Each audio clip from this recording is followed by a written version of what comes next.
আমাদের চলন মিলে এই অঞ্চলটা ডুবে যায়। তখন এই বাচ্চারা স্কুলে যেতে পারে না, স্কুলগুলো বন্ধ থাকে, কিন্তু আমাদের এই নৌকা স্কুল এই বন্যার সময় বন্ধ থাকে না।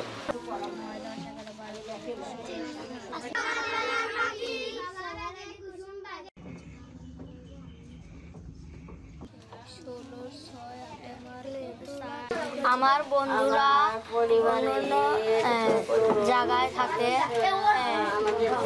রাহিম অন্য ঘাটে থাকে, আবদুল্লাহ অন্য ঘাটে থাকে, তারপরে বাসার আহাদ অন্য ঘাটে থাকে।